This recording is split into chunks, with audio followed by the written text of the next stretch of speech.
Anda masih menyaksikan Kompas Pagi bersama saya, Wela Chen. Saudara Presiden Amerika Serikat Donald Trump kembali memperingatkan pemimpin tertinggi Iran Ayatollah Khamenei karena bersikukuh tidak mau menyerah pada Israel. Trump menyebut kesabarannya untuk Iran telah habis. Saling berbalas peringatan kini terjadi antara Donald Trump dengan pemimpin tertinggi Iran Khamenei. Pasca Khamenei menyatakan Iran tak akan menyerah. Trump kembali membalas dengan respons semoga beruntung pada Khamenei. Trump bahkan mengisyaratkan Amerika akan berbuat sesuatu lantaran kesabarannya kini telah habis menghadapi Iran di tengah peperangan dengan Israel.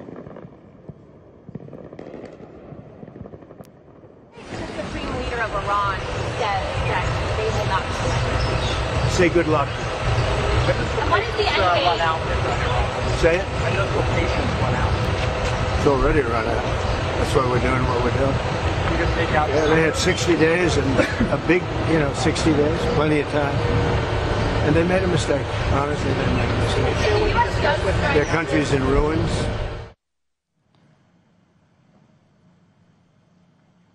Sementara itu, pemimpin tertinggi Iran Ayatollah Ali Khamenei menolak peringatan dari Presiden Amerika Serikat Donald Trump untuk menyerah tanpa syarat dalam menghadapi serangan Israel.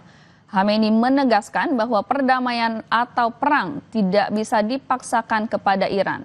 Khamenei bahkan memperingatkan keterlibatan Amerika dapat menyebabkan kerusakan yang lebih fatal dan merugikan Amerika Serikat. اینی که به ملت ایران بگم بیایید تسلیم بشید حرف عاقلانه ای نیست. افراد با خرد که میشناسن ایران رو، میشناسن ملت ایران رو، میشناسن تاریخ ایران رو، هرگز چنین حرفی رو بر زبان جاری نمیکنن. تسلیم چی بگن؟ ملت ایران تسلیم شدنی نیست. آمریکا در این قضیه 100% به ضرر اوست. اونچه که او در این زمینه ضربه خواهد خورد به مراتب بیشتر است از اونچه که ایران ممکنه صدمه بخوره. אני מבקש להודות לנשיא טראמפ, ידיד גדול מאוד של מדינת ישראל. אני מודה לו על ההתייצבות לצידנו, אני מודה לו על התמיכה שארצות הברית מסייעת לנו בהגנה על שמי ישראל. אנחנו משוחחים ברציפות, כולל שוחחנו אמש, שיחה מאוד חמה, ואני מבקש להודות לנשיא טראמפ על הגיבוי. אנחנו יצאנו למבצע הזה כדי להסיר שני איומים קיומיים על מדינת ישראל. איום הגרעין ואיום הטילים הבליסטיים. אנחנו מתקדמים צעד אחר צעד בהסרת האיומים הללו. אנחנו שולטים בשמי טהרן, אנחנו מכים בעוצמה אדירה במשטר האייתולות, אנחנו פוגעים בגרעין, בטילים, במפקדות, בסמלי השלטון. Saudara Duta Besar Iran untuk Indonesia Muhammad Borujerdi kepada Kompas TV berbicara soal tekanan Donald Trump yang meminta Iran menyerah pada Israel. Borujerdi juga mengapresiasi dukungan Indonesia pada Iran di tengah perang dengan Israel. Berikut kami hadirkan wawancara bersama Duta Besar Iran untuk Muhammad Borujerdi yang sudah kami rekam sebelumnya. Di tengah situasi perang Iran dan juga Israel yang kian memanas, Kompas TV berkesempatan mewawancari Duta Besar Iran untuk Indonesia, Muhammad Borujerdi. Wawancara dilakukan dalam dua bahasa, yakni Indonesia dan juga Persia, dibantu penerjemah. G7 confirm mendukung Israel. Presiden Amerika Serikat Donald Trump juga bilang Iran sebaiknya menyerah tanpa syarat atas Israel. Bagaimana negara Anda menanggapi berbagai tekanan ini? متاسفانه برخوردهای گروه 7 در گذشته و همواره نه بر اساس انصاف و عدل بوده و نه بر اساس قوانین بین المللی و نه بر اساس منطق، بلکه بر اساس یک سری منافع سیاسی آمریکا به صورت پیروی محض از آمریکا تصمیم گرفتن و بیانیه منتشر کردن. ما بیانیه گروه 7 رو نه قبول داریم و نه لازم الاجرا میدونیم و محکوم میکنیم.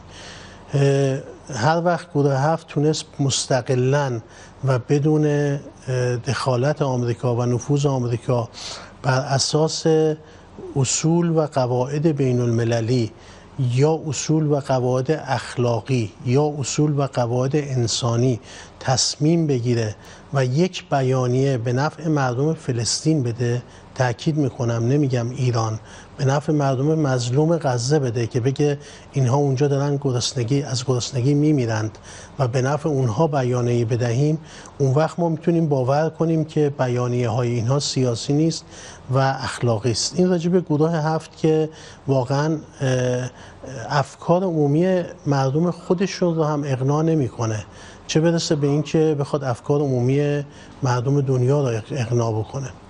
راجع به آمریکا هم که خب آمریکا از این حرفا زیاد میزنه، تسلیم بشوید و نمیدونم. خب ما اگه میخواستیم تسلیم بشیم که 47 سال پیش تسلیم میشدیم، 30 سال پیش تسلیم میشدیم.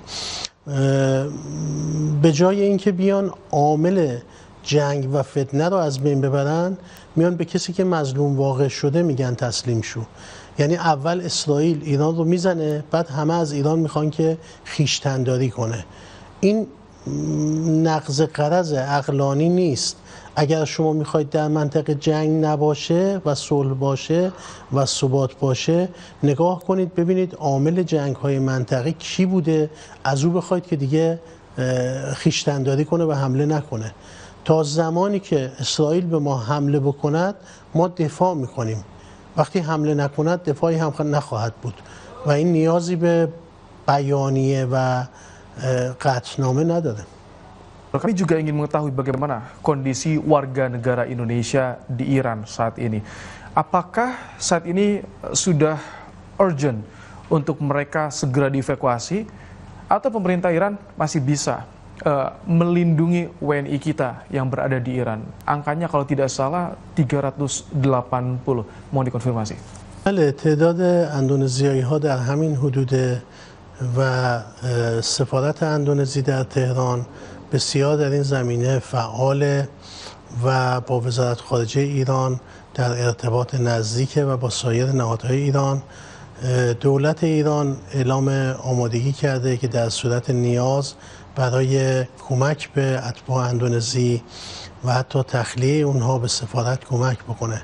در حال حاضر به صورت داوطلبانه از اونها خواسته سفارت اندونزی در تهران که اگر میخوان خارج بشن از ایران اعلام بکنن، ولی شرایط ایران به اون شدت که بسیار بحرانی باشه هنوز نیست و لذا به صورت داوطلبانه بهشون گفته اگه میخوان خارج بشن.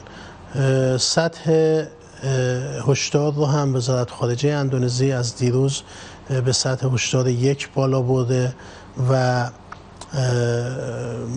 لذا این همکاری بین ایران و اندونزی و سفارت اندونزی در تهران در حال انجامه که انشالله تمامی اتباع اندونزی در اونجا در سلامت باشن و در صورت ضرورت به سلامت به خونشون برگردن. Terakhir, Presiden Pezeshkian mengundang Presiden Prabowo Subianto untuk kunjungan ke Iran. Sebagai negara sahabat, apa yang Iran harapkan pada Indonesia? Sikap seperti apa yang harus diberikan, ditunjukkan oleh Indonesia? اما راجع به توقع از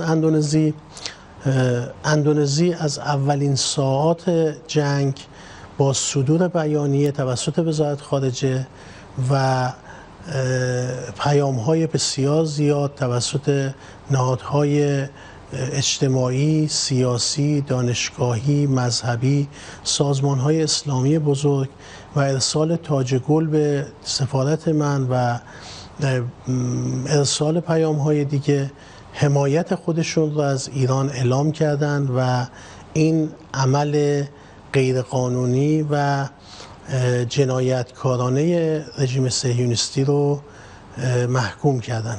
میگم غیرقانونی چون بر اساس منشور ملل متحد این حرکتی غیرقانونی است و میگم جنایتکارانه چون داره علیه خانواده ها، زنها، کودکان و مردان غیر نظامی اتفاق میفته.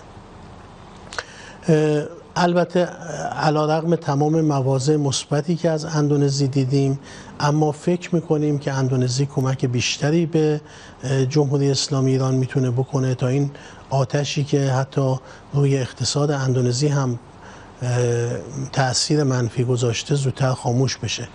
اندونزی دارای پتانسیل های فراوانی در سازمان های بین المللی است، در سازمان ملل، در شورای امنیت، در آژانس بین المللی انرژی اتمی و شورای حکام، در سازمان کنفرانس اسلامی، سازمان همکاری اسلامی، در آسئان، D8 و بسیاری دیگه از سازمان‌ها اندونزی دارای قدرت و نفوذ و میتونه با کمک کشورهای دیگه نسبت به فشار بر رژیم صهیونیستی و تلاش برای ابقا و بازگرداندن صلح و امنیت به منطقه خاورمیانه و جهان نقش بسیار بالایی رو بازی بکنه. به هر حال ما ممنون دولت و ملت اندونزی هستیم و امیدواریم که از ظرفیت‌های بیشتری از اندونزی رو شاهد باشیم. Saudara, usai jeda kami akan kembali dalam segmen Sapa Dunia. Serangan rudal Iran menghantam sebuah rumah sakit yang berada di Israel Selatan.